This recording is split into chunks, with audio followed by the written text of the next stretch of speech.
Before America existed, entire civilizations were erased so completely that history pretended they never lived. Brief pause. What you are about to hear is not a forgotten footnote. It is the foundation beneath everything called American history. Long before the word America existed, North America held organized, spiritually grounded civilizations with structured laws, diplomacy, agriculture, and trade networks. These societies shaped land stewardship through balance, reciprocity, and continuity rather than conquest, domination, or unchecked expansion. For more than 15,000 years, indigenous peoples adapted to forests, plains, deserts, rivers, and coastlines. Knowledge was transmitted through oral tradition and ceremony, sustaining resilient societies across generations without written empires or monumental architecture designed to intimidate others. Archaeological evidence and indigenous oral histories indicate that early ancestors migrated during the last ice age, crossing land bridges and coastal routes while following animals, seasons, and survival patterns refined through generations of lived experience and observation. As populations spread across the continent, they diversified into hundreds of distinct nations, each shaped by environment, climate, and belief systems. This diversity proved cultural adaptability was foundational to endurance, innovation, and long-term survival across changing landscapes. Quick pause before we continue. Tell us where in the world you're watching from in the comments. And if this history was never taught to you in school, let us know below. If you want more stories like this, consider subscribing. And if this matters to you, a like or share helps it reach others. Now, let's dive back into the story. By the time Europe emerged from the medieval period, North America already contained hundreds of sovereign indigenous nations. These societies governed themselves through councils, clan systems, diplomacy, and consensus-based leadership, refined through centuries of political experience. The Haudenosaunee Confederacy united multiple nations under shared laws, emphasizing balance and collective responsibility. Their political philosophy later influenced colonial thinkers, demonstrating indigenous governance systems were sophisticated, deliberate, and effective long before European contact. Long before European settlement, indigenous peoples built large urban centers across North America. Cahokia, near present-day St. Louis, supported tens of thousands of residents and functioned as a major political, economic, and ceremonial center. Cahokia featured planned neighborhoods, agricultural fields, trade networks, and massive earthen mounds aligned with celestial events. These achievements challenged the false narrative that complex urban civilization arrived only with Europeans. Native civilizations expressed intelligence through sustainability rather than monumental stone architecture. Homes, villages, and ceremonial spaces were designed to adapt to seasons, climates, and ecological balance instead of dominating the environment permanently. This architectural philosophy reflected a worldview prioritizing continuity and responsibility. Structures were built to serve community needs while preserving land for future generations, a principle modern societies are only beginning to understand. For indigenous peoples, spirituality was not separate from daily existence. Hunting, farming, governance, and family life were guided by moral responsibilities toward animals, land, ancestors, and unseen spiritual forces shaping reality. Ceremonies reinforced ethical behavior and social cohesion. Spiritual teachings were practical systems that regulated conduct, ensured survival, and maintained balance within both human communities and the natural world. When European explorers arrived in the late 15th century, they encountered organized societies skilled in diplomacy and trade. Early interactions often involved cautious exchanges, negotiation, and observation rather than immediate violence or conquest. However, these encounters introduced unfamiliar technologies, animals, and political ambitions.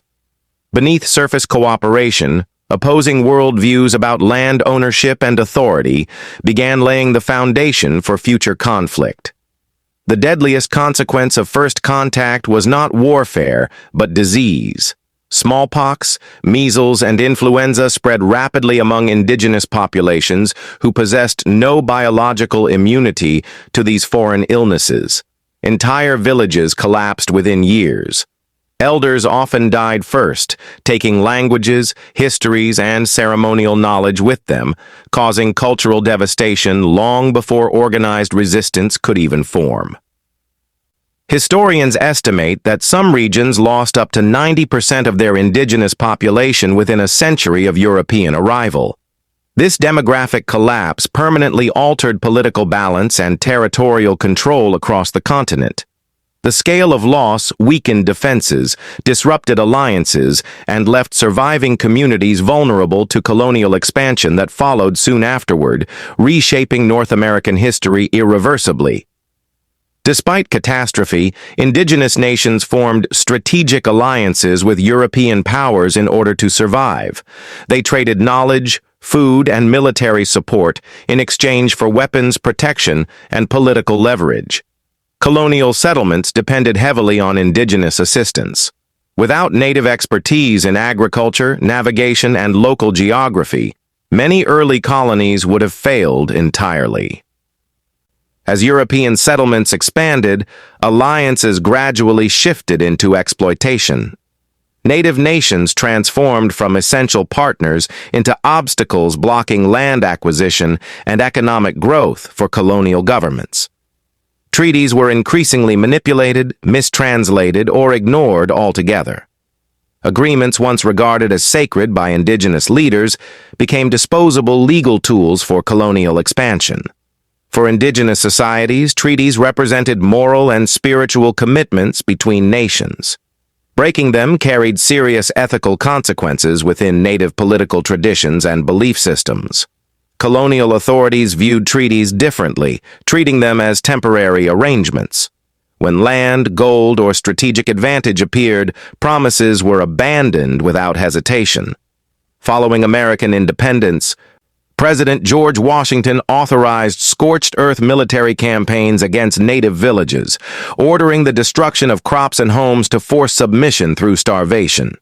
These campaigns established early federal Indian policy patterns that treated indigenous survival as an obstacle to national growth, territorial ambition, and westward expansion. In the early 19th century, American expansion intensified under President Andrew Jackson, who viewed native nations as obstacles to progress.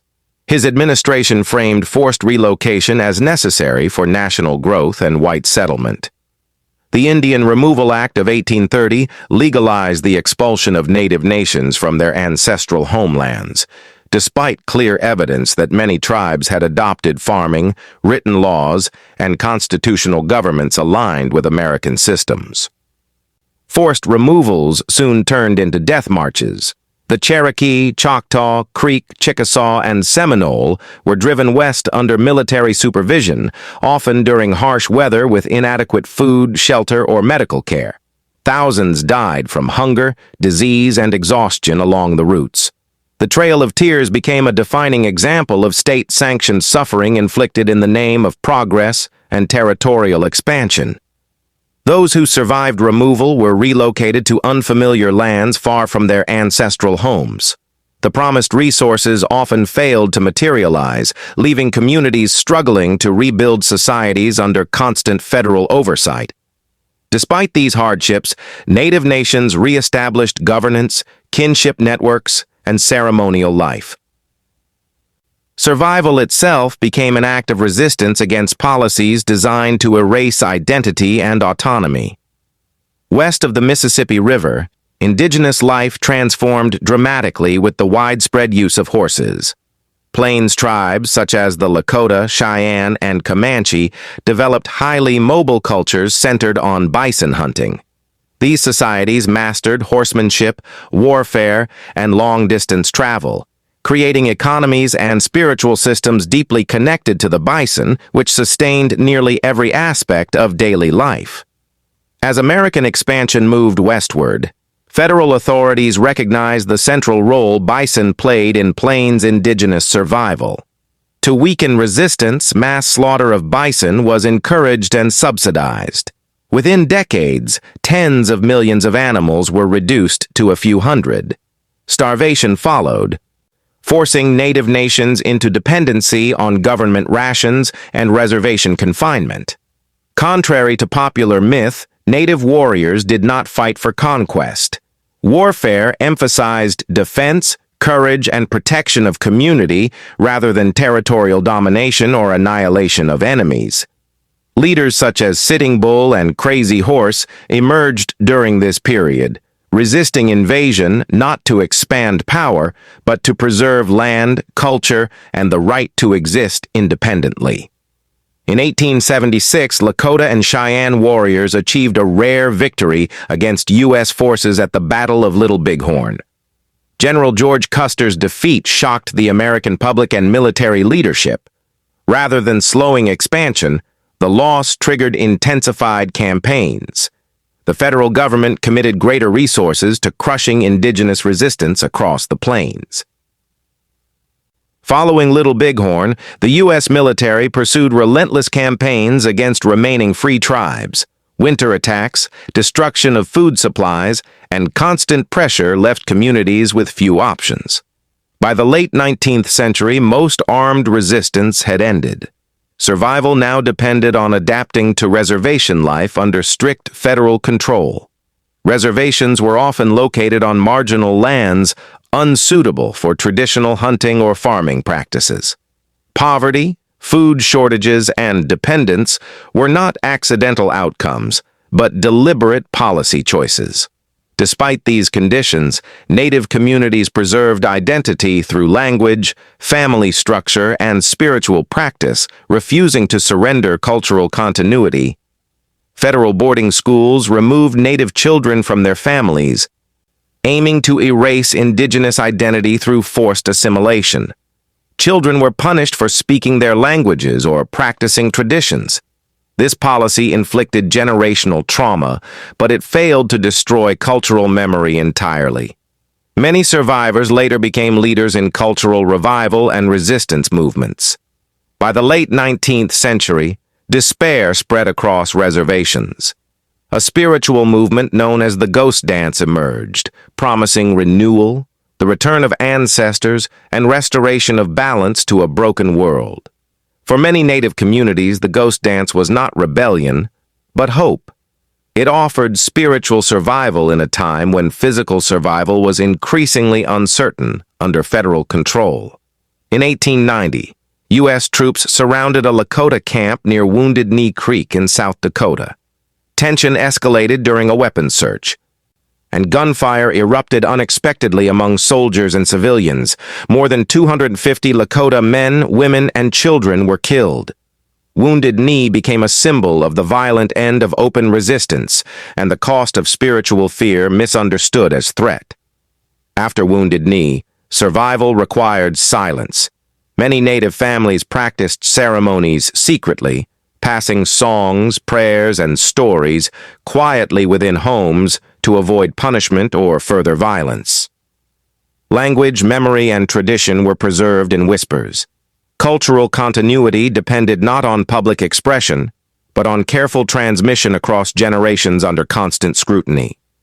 Despite ongoing discrimination, thousands of Native Americans enlisted during World War I. Many served as scouts, messengers, and frontline soldiers, drawing upon ancestral skills of navigation and endurance.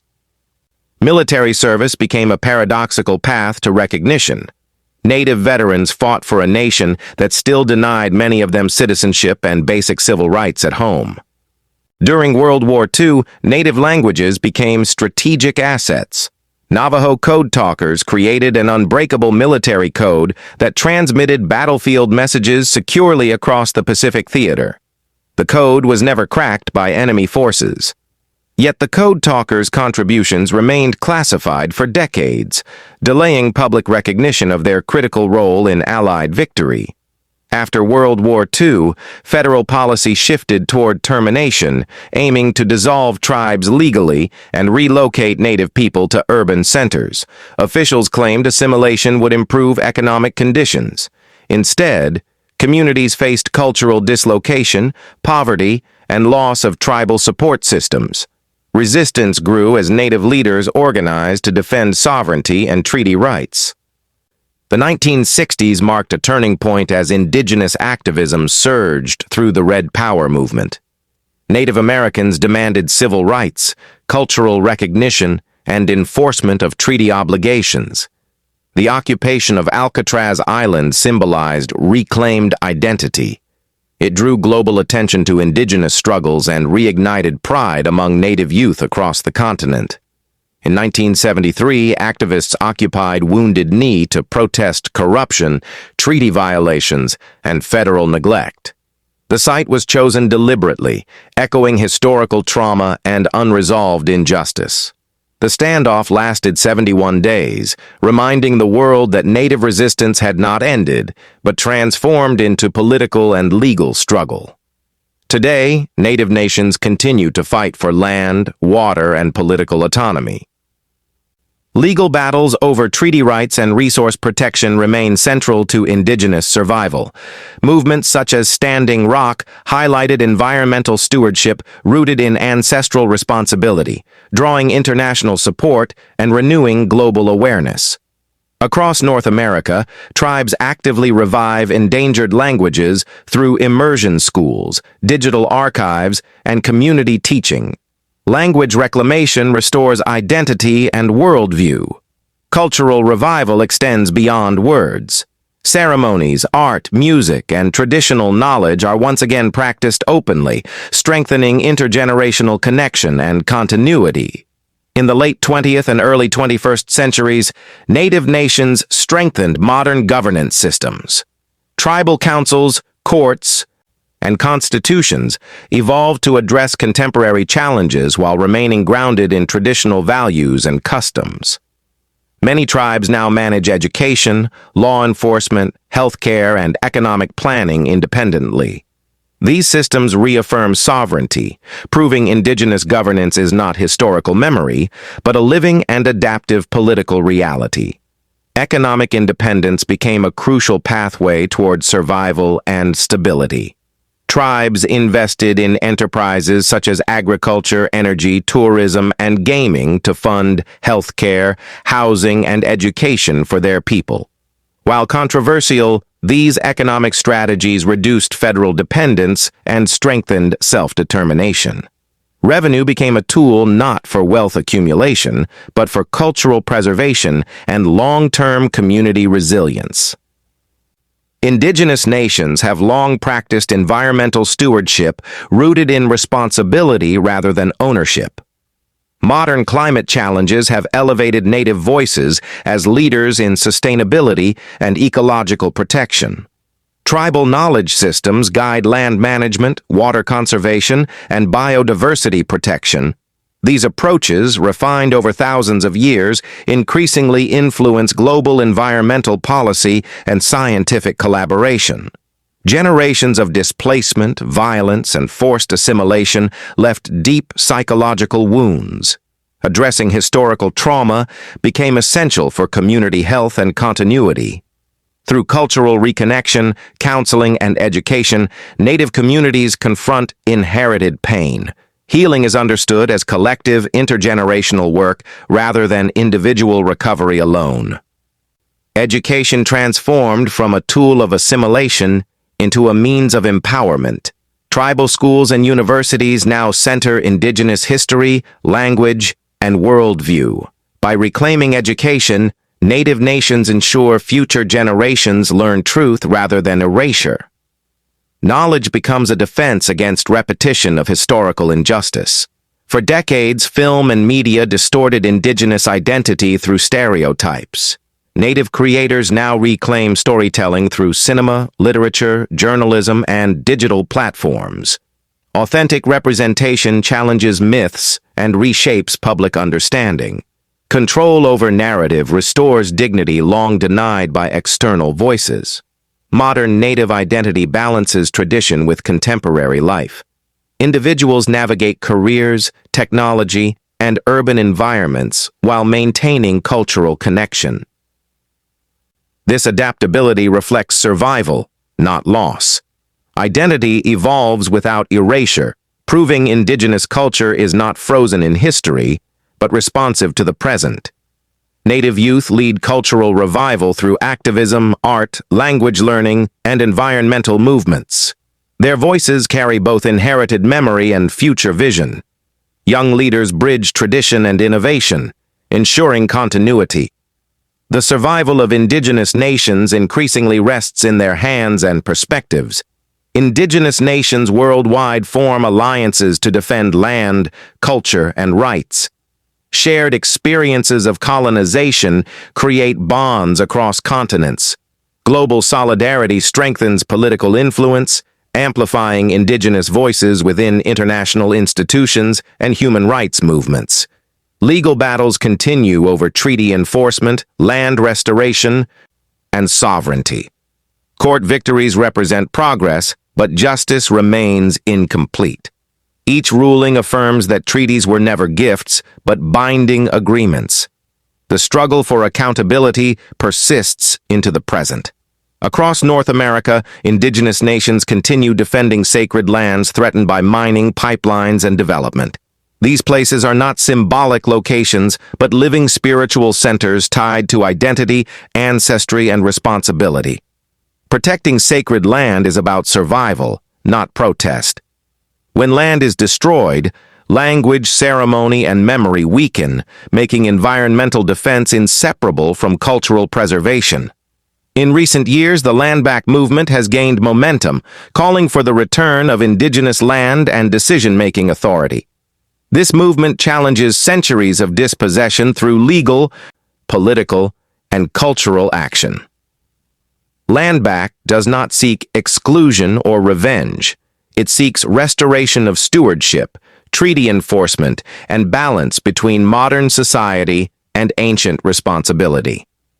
In many native societies, women historically held central roles in governance, land ownership, and spiritual authority. Colonization disrupted these systems, imposing patriarchal structures foreign to indigenous traditions.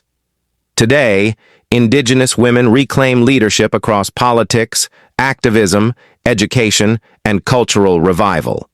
Their resurgence restores balance long embedded within native governance and social organization. Colonial policies produced lasting health disparities through poverty, trauma, and environmental harm. Addressing wellness requires acknowledging historical causes rather than treating symptoms alone. Many tribes now integrate traditional medicine with modern healthcare, emphasizing holistic healing that includes mind, body, community, and spiritual connection. Modern technology plays a vital role in cultural survival. Digital archives preserve languages, ceremonies, and historical records once threatened with extinction. Social media, filmmaking, and online education allow indigenous voices to reach global audiences, ensuring tradition evolves without disappearing. Education remains central to indigenous survival. Schools increasingly teach accurate history, tribal languages, and cultural knowledge once forbidden or erased. By controlling education, native nations protect identity and ensure future generations inherit truth rather than silence. Artistic expression preserves memory where written history failed. Songs, dances, beadwork, and storytelling carry ancestral knowledge across generations. Through creativity, indigenous communities transform pain into resilience, ensuring survival through beauty, rhythm, and expression. Ceremonies once banned by law are now practiced openly again. Sun dances, sweat lodges, and traditional prayers reconnect communities to ancestral responsibility. Faith endured through secrecy, sacrifice, and patience. Its survival proves spirituality cannot be legislated out of existence. Modern challenges have strengthened intertribal cooperation. Nations collaborate to protect water, land, and treaty rights across traditional boundaries. Unity amplifies political influence and cultural strength, ensuring indigenous voices are harder to ignore or divide. Indigenous leaders increasingly enter national and international political spaces. Representation challenges exclusion and reshapes policy affecting Native communities. Political participation becomes another form of resistance, ensuring decisions include those most affected by historical injustice. Indigenous-controlled media platforms now tell stories without distortion. Journalism, film, and publishing reclaim narratives long misrepresented by outsiders. Ownership of storytelling restores dignity and truth, shaping how future generations understand history. Indigenous environmental knowledge influences global climate discussions. Ancient practices inform modern sustainability and conservation strategies. What was once dismissed is now recognized as essential wisdom for planetary survival. Despite centuries of displacement, violence, and erasure, Native nations continue resisting injustice. Survival itself remains a political act. Existence contradicts the myth of disappearance taught for generations. Efforts grow to correct textbooks, museums, and public memory. Truth replaces myth, challenging national narratives built on omission. Acknowledgement becomes the first step toward accountability. Culture adapts without vanishing. Language, ceremony, and identity evolve while maintaining continuity with the past. The line was bent, never broken. Native American history is not separate from American history. It is the foundation beneath it. Understanding this story reshapes how nations understand justice, progress, and responsibility. This documentary does not end a story. It opens one long ignored, asking viewers to listen, learn, and remember. Thank you so much for watching. If this story touched your heart, please like, comment, share, and subscribe to my channel. Your support helps keep these forgotten Native American voices alive. And please take a moment to watch my other videos. They dive even deeper into Native American history, indigenous stories, and the untold truths that shaped America.